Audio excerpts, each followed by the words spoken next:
Hi students, good morning. Today we shall discuss about consumption. This is unit 2. We shall discuss about what is consumption. Then we have demand, we have supply, we have elasticity of demand.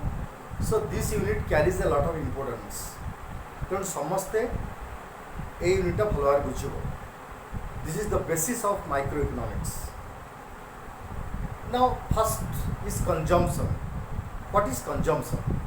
उपभोग कहले कौन बुझ? Consumption means to use any service or any commodity for satisfaction of human wants. मानविक अभाव को पूरण करने पाई जेकोसी द्रव्य बा सेवार उपयोग को बा व्यवहार को आमे कहबा उपभोग. Take the example of an apple or even take the example of a pair of shoes. हम गोटे एप्पल बा गोटे पेयर ऑफ शू को यूज करवा. एप्पलटा यूज करिया माने कोन? एप्पलटा आस्ते आस्ते खाई दवा सरी जीवो. गोटे पेयर ऑफ शू को यूज करिया माने कोन? ताको आस्ते आस्ते यूज करवा पिंदिकी जीवा बाहर को. ताले कोन होबो? Over a period of time the shoe will be wasted, नष्ट हो जो जोताटा. तेणु उपभोग कौन है? आम एप्पल उपभोग करंतु बा शू उपभोग करंतु, जहाँ भी उपभोग कले आस्ते आस्ते द्रव्यटी कौन हो ध्वंस प्राप्त हो. तेणु उपभोगर अर्थ हो एक्जाक्ट वन लाइन मीनिंग हो उपभोग अर्थ हो उपभोग हो उपयोगितार ध्वंस. Consumption is destruction of utility.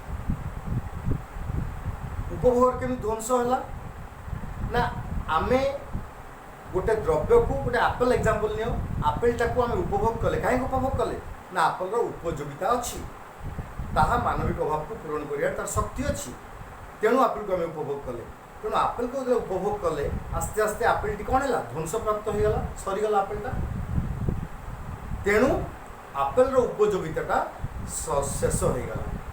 तेणु उपभोग होची उपयोगितार ध्वंस है. उपभोग होची उपयोगितार ध्वंस. बर्तमान क्वेश्चन आसुची उपयोगिता. तेणु उपभोग रे उपयोगिताटा मुख्य अंश. उपयोगिता नथिले के उपभोग करिवो नाही. द्रव्य हो, सेवा हो बा जेकोसी पदार्थ हो, जार उपयोगिता नाही ताहा उपभोग योग्य नुहे. तेबे बर्तमान प्रश्न उठुची से जो उपयोगिता कथाटा बर्तमान आसला, से उपभोगर आमर उपभोगर विषयर दुईटा थ्योरी अच्छी. गोटे हूँ law of diminishing marginal utility, law of equimarginal utility. तो से थ्योरी को जीवा पूर्व आमको उपयोगिता विषय टिके अधिक पढ़ा पड़ो. से उपयोगिता विषय टे कनसेप्ट क्लीयर हो गले आम सेपट को जीवा. ओके. उपयोगिता उपभोगर मूल बिंदु हूँ उपयोगिता. उपयोगिता साधारणतः दु प्रकार. गोटे हूँ मार्जिनल यूटिलिटी, गोटे हूँ टोटाल यूटिलिटी. बा मार्जिनल यूटिलिटी माने सीमांत उपयोगिता आउ मोट उपयोगिता. सीमांत उपयोगिता मोट उपयोगिता कौन आगे कहबी तापरटा को लिखी देखेबी. आगे सीमांत उपयोगिता कौन देख. सीमांत उपयोगिता, सीमांत अर्थ वार्ड अर्थ माने हूँ शेष. तेणु सीमांत उपयोगिता माने गोटे द्रव्यर शेष उपयोगी शेष उपभोग आमे जो उपयोगिता पाई था सीमांत उपयोगिता कहुए. मनकर मु रसगुल्ला खाऊँ, मत गोटे बड़ जगार रसगुल्ला फुल दिखाई, मु गोटे पर गोटे गोटे पर गोटे रसगुल्ला खाई चलली. ताले प्रथम रसगुल्ला मु जो उपयोगिता पाइली द्वितीय रसगुल्ला से उपयोगिता न पाई पारे. तृतीय आउ कम अलग हो पारे, चतुर्थ आउ अलग हो पारे.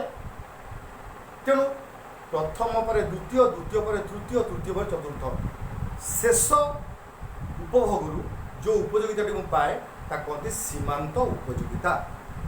तो सीमांत उपयोगिता हूँ शेष उपभोग मिलुथिबा उपयोगिता. और मोट उपयोगिता हूँ सीमांत उपयोगिता गुड़िकर समष्टि. मोट उपयोगिता हूँ सीमांत उपयोगिता गुड़िकर समष्टि.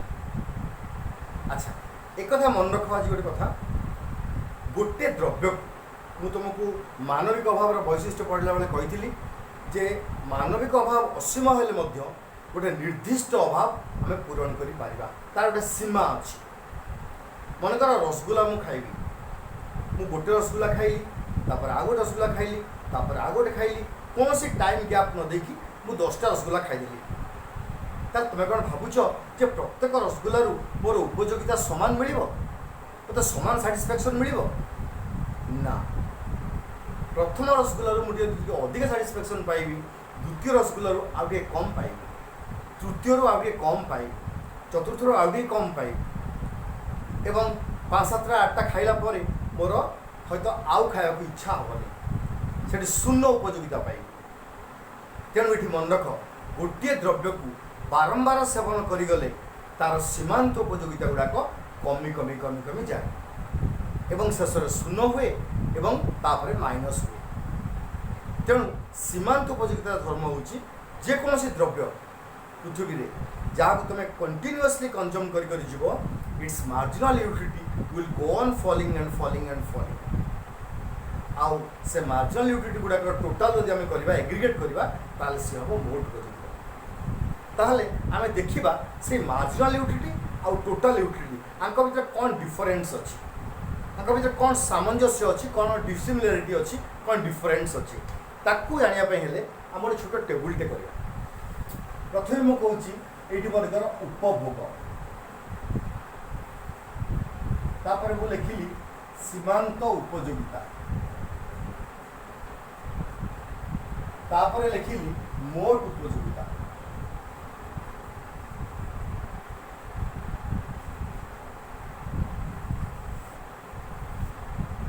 ମୁଁ ଗୋଟେ ରସଗୋଲା ଖାଇଲି, ମୋତେ ମନେକର 20ଟା ସାଟିସ୍ଫ୍ୟାକ୍ସନ୍ ମିଳିଲା। ପ୍ରଥମ ରସଗୋଲାରୁ ମୁଁ 20ଟା ସୀମାନ୍ତ ଉପଯୋଗିତା ପାଇଲି। 2ଟା ଖାଇଲି, ମୁଁ ତୁମକୁ ଟିକେ ଆଗରୁ କହିଲି ଯେ ଆମର ଉପଯୋଗିତା ସୀମାନ୍ତ ଉପଯୋଗିତା ଆସ୍ତେ ଆସ୍ତେ କମି କମି ଯିବ। ତେଣୁ ସେକେଣ୍ଡ ରସଗୋଲାରୁ ମୁଁ କେବେ 20 ପାଇବିନି, ତାର ନିଶ୍ଚୟ କମ୍ ପାଇବି, 15ଟି ପାଇଲି। ମୁଁ ଥାର୍ଡ଼ ଖାଇଲି, 10ଟି ପାଇଲି। ଫୋର୍ଥ ଖାଇଲି, 5ଟି ପାଇଲି। 5 ଖାଇଲି, 0 ପାଇଲି। 6 ଖାଇଲି, -5 ପାଇଲି। ଏଠି ଆମେ କ'ଣ ଦେଖୁଛୁ ନା ଗୋଟିଏ ଦ୍ରବ୍ୟକୁ ବାରମ୍ବାର ଉପଭୋଗ କରିବା ଦ୍ୱାରା ସମୟ ସୀମା ନ ଦେଇକି ସାଙ୍ଗେ ସାଙ୍ଗେ ତାର ସୀମାନ୍ତ ଉପଯୁକ୍ତ ଆସ୍ତେ ଆସ୍ତେ କମି କମି କମି କମି ଯାଉଛି, ଗୋଟେ ସମୟରେ ଆସିକି ଶୂନ୍ୟ ହେଇଯାଉଛି, ଅର୍ଥାତ୍ ଆମେ ଆଉ ଖାଇବାକୁ ଚାହୁଁନୁ। ତାପରେ ତୁମେ ଜବରଦସ୍ତ ଆଉ ଗୋଟେ ଖାଇବାକୁ ଦେଇଦେଲେ ସେଟା -5 ହେଇଗଲା, ତାମାନେ ତୁମେ ତାକୁ ବାନ୍ତି କରିଦେବ। ହେଲା, ଏଇଟା ହେଉଛି ସୀମାନ୍ତ ଉପଯୋଗିତା। ମୋଟ ଉପଯୋଗିତା କ'ଣ? ମୁଁ ତୁମକୁ କହିଲି ମୋଟ ଉପଯୋଗିତା ହେଉଛି ସୀମାନ୍ତ ଉପଯୋଗିତା ଗୁଡ଼ାକର ସମଷ୍ଟି। ତାମାନେ ଗୋଟିଏ ଦ୍ରବ୍ୟ ଖାଉଥିଲି, ମୋଟ ଉପଯୋଗିତା 20 ଥିଲା। 2ଟି ଯେତେବେଳେ ମୁଁ ଖାଇଲି, ତାହେଲେ ଏ 2ଟି ରସଗୋଲା ମୁଁ ଖାଇଲି, ତାହେଲେ ପ୍ରଥମରୁ 20 ପାଇଥିଲି, ଦ୍ୱିତୀୟରୁ 15 ପାଇଲି, ତାହେଲେ ମୋଟ କେତେ ହେଲା? 35 ପାଇଲି। ମୁଁ 3ଟା ଖାଇଲି, ତାହେଲେ କ'ଣ ହେଲା? 3ଟା ଖାଇଲି, ତାହେଲେ 20, 15, 10 ମିଶିଗଲା, ମିଶି କେତେ ହେଲା? 45 ହେଇଗଲା। ମୁଁ 4ଟା ଖାଇଲି, ତାହେଲେ ପ୍ରଥମରୁ 20, ତାପରେ 15, ତାପରେ 10, ତାପରେ 5, ତାମାନେ ମୋଟ କେତେ ହେଲା? 50 ହେଇଗଲା। ମୁଁ ତାପରେ ଆଉ ଗୋଟେ ଅଧିକା ଖାଇଲି, ସିଏ ବି ସେ 50 ହେଲା, କାରଣ ଶୂନ୍ୟ। ତାପରେ -5 ଖାଇଲି, ଏଇଟା 45 ହେଇଗଲା, କମିଗଲା। ତାହେଲେ ଏଠି ଆମେ କ'ଣ ଦେଖୁଛୁ? ମୋଟ ଉପଯୋଗିତା ହେଉଛି ସୀମାନ୍ତ ଉପଯୋଗିତା ଗୁଡ଼ାକର ସମଷ୍ଟି। ଏଠି ମୋଟ କେତେ ନା 20। ଏ ସେକେଣ୍ଡ ପଏଣ୍ଟରେ ମୋଟ କେତେ ହେବ ନା 2ଟା ସୀମାନ୍ତ ମିଶିଲେ 35 ହେଲା। ଥାର୍ଡ କେତେ ହେବ ନା 3ଟା ମିଶିଲେ 45 ହେବ। ସବୁ ମିଶିଗଲା ବେଳକୁ ଆମର ମୋଟ ଉପଯୋଗିତା ହେଉଛି 45 ହେଲା। ତେଣୁ ସୀମାନ୍ତ ଉପଯୋଗିତା ଏଇଟା, ମୋଟ ଉପଯୋଗିତା ଏଇଟା।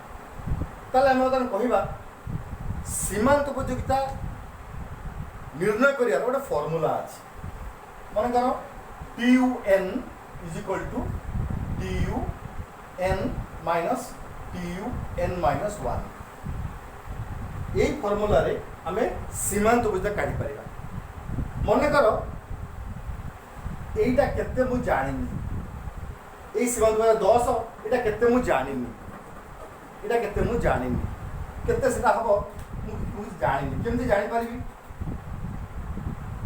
এটা লিখি দউছি।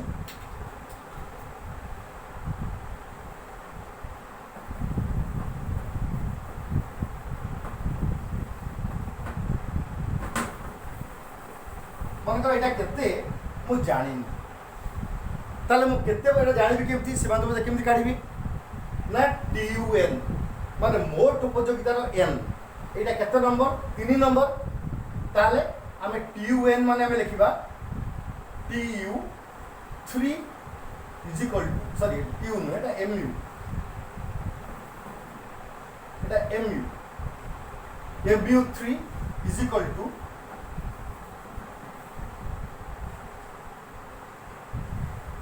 MU3 के केते हबो ना MU3 आमे नबा थर्ड में बाहर करे इज इक्वल टू TUN ता माने TU3 minus TU3 minus 1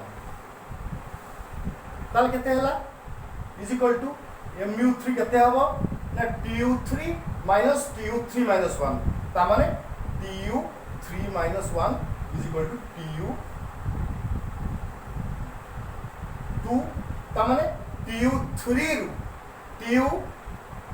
minus 1 माने केते हला 2 TU2 3 रु 2 को माइनस कले हमर जेति हबो 3 रे केते अछि 45 टोटल 45 अछि 3 रु 2 को माइनस करे 35 अछि त माने 45 माइनस 35 ताले इटा 10 निश्चित हबो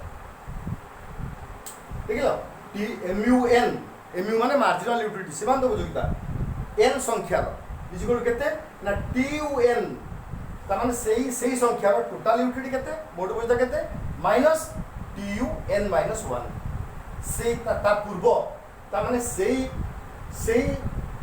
तार मोड उपयोगिता केते थिला ता पूर्वर मोड उपयोगिता केते अछि से को माइनस कर देले आमे पाइ जबा तार सीमांत उपयोगिता हैला अच्छा ताले वर्तमान देखो सीमांत उपयोगिता और मोट उपयोगिता भितर आमे 3-4टा डिफरेंस आनिबा प्रथम डिफरेंस जेतेबेले सीमांत उपयोगिता कमी जाउची सेतेबेले मोट उपयोगिता बढ़ी जाउची किंतु को हार रे ह्रासमान हार रे कमिबा हार रे देखो ये कमी जाउची सीमांत उपयोगिता मोट उपयोगिता बढ़ी जाउची किंतु को हार रे बढ़ुची कमिबा हार रे बढ़ुची ह्रासमान हार रे बढ़ुची 20 35 45 50 ये बढ़ुची जे किंतु it is increasing at A diminishing rate एटा कमिबा हार रे बढ़ुची हैला एटा कमिबा हार रे बढ़ुची तेणु सीमांत उपयोगिता कमी गले मोट उपयोगिता बढ़ी जाए किंतु ह्रासमान हार रे द्वितीय देखो सीमांत उपयोगिता शून्य हेले मोट उपयोगिता सर्वाधिक हुए यदि सीमांत उपयोगिता शून्य जेतबेले हबो तेतबेले मोट उपयोगिता सर्वाधिक हबो हेइ देखो एठी ये शून्य होइछि ये सर्वाधिक होइछि थर्ड होछि सीमांत उपयोगिता माइनस हेले नेगेटिव हेले मोट उपयोगिता ह्रास पाए सीमांत उपयोगिता यदि माइनस हबो मोट उपयोगिता मध्य ह्रास पाइबो हैला तेणु से 3टा डिफरेंस सीमांत उपयोगिता कमी गले मोट उपयोगिता बढ़ी जाए किंतु ह्रासमान हार रे सीमांत उपयोगिता शून्य हेले मोट उपयोगिता सर्वाधिक हुए एवं तृतीय रे सीमांत उपयोगिता माइनस हेले बा ऋणात्मक हेले मोट उपयोगिता मध्य ह्रास पाइबो हैला ताले एई 3टा होची आउटर डिफरेंस तबे आमे एठी जहा लिखिले सीमांत और मोट भितर जो डिफरेंस आमे देखाइले ताकू मध्य आमे चित्र करी देखै परिबा देखो ये OX ये OY अक्ष हमें यही OY रे नबा सीमांत ओ मोट उपयोगिता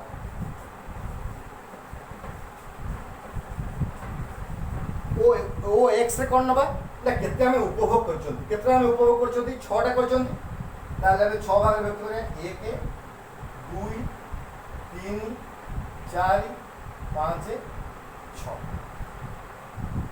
सेपटे मोट उपयोगिता अच्छी मैक्सिमम 50 पर्यंत अच्छी सीमांत उपयोगिता -5 पर्यंत भी अच्छी अच्छा ठीक अच्छी आम या 5 नहीं जावा प्रथम 5 10 15 20 25 30 35 40 45 50 है अच्छा आगे सीमांत उपयोगिता देखा सीमांत प्रथम गोटे खाइल सीमांत पाइछ 20 ताले 1 आउ 20 रे गोटे बिंदु दियो दुईटा खाइल पाइल 15 2 15 रे गोटे बिंदु दियो तीनटा खाइल पाइछ 10 10 गोटे बिंदु दियो चारटा खाइल पाइछ 5 5 गोटे बिंदु दियो पांचटा खाइल पाँचटा खाइला पर के शून्य शून्य 5 मान 8 बिंदु दियो 6 -5 मान तौक आसो तेणु तुम आपको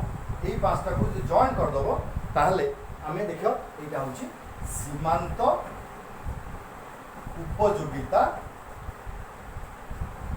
रेखा यहाँ हूँ सीमांत उपयोगिता रेखा है तेणु आम जहाँ जहाँ देखे गोटे रसगुल्ला खाइली 20 साटिस्फैक्शन पाई आम ये देखेले गोटे खाई 20 पाई 2टा खाई 15 3टा 10 4टा 5 5टा 0 6 -5 बर्तमान देख से मोट देखा ना गोटे खाइला पर मोट हो 20 ताले 1 रे 20 दियो 20 भी 2टी अलरेडी अच्छी 2 रे खाई के पाई 35 ताले 2 को 35 दियो एटी 3 रे 45 ये 45 दियो 4 रे 50 ये 50 दियो 5 रे भी 50 से 50 से दियो 6 रे 45 ये 45 दियो एटा जो मोट उपयुक्त कथा आम कहूँ बर्तमान ये सब बिंदु को तुम जॉइन करदेव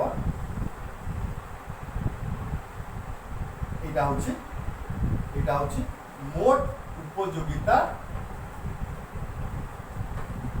रेखा यहाँ हूँ मोट उपयोगिता रेखा है देख फास्ट मुझे तुम कौन कहली डिफरेन्स रे सीमांत उपयोगिता कमी कमी गला बेले मोट बढ़ी बढ़ी जाए देख सीमांत कमी कमी गला बेले मोट पूरा बढ़ी बढ़ी जाऊँगी किंतु ह्रासमान हार में बढ़ुची सेकेंड कहली ये शून्य होला बेले ये सर्वाधिक देख सीमांत उपयोगिता ये शून्य होती से जगह यहाँ हूँ सर्वाधिक होती देख ये जो शून्य ये से सर्वाधिक होती तृतीय ये -5 ये माइनस हेले सी ह्रास पाए देख ये शून्य पर ये माइनस हो ये ह्रास पाई है तेणु सीमांत उपयोगिता और मोट उपयोगिता ये जो चित्रटा फ्री हैंड रे कर तुम गोटे स्केल परीक्षा तो एग्जाम को लेकिन जीव स्केल स्केल पकई कले पूरा सीधा आसो गार और से ठीक डायग्राम हो पार किंतु यहीटा सीधा न आसपे यहाँ एमती फ्री हैंड रे कर so this is the difference between total utility and marginal utility है यहाँ हूँ सीमांत उपयोगिता और मोट उपयोगिता भितर पार्थक्य आगु को आम दुटा थ्योरी आसो गोटे हूँ law of diminishing marginal utility law of equimarginal utility ताकू पढ़ाई हेले आमे आमको सीमांत और मोट उपयोगिता विषय जानापी दरकार so that's why today I discussed about the marginal utility and total utility आपको भल भाव बुझी सार तो घर बही पढ़ आपको टी आउ थे भल कि बुझ तापर नेक्स्ट काली मु तुमको नेक्स्ट फास्ट थ्योरीटा पढ़ेबी है ओके आज संडे मुझे तुमको कही संडे दिन तुमको किसी क्यारियर काउंसलिंग करी बोली किंतु मु भाविली प्रति संडे न करी एटलिस्ट 15 डेज थरे करवा सो यही संडे नुहे नेक्स्ट संडे रे I will have a class on career counselling तुम क्यारियर केमती हवा दरकार तुम सब फ्यूचर कौन हो पार तार कौन सब अपॉर्चुनिटीज अच्छी से विषय I will discuss on the next Sunday okay thank you have a nice time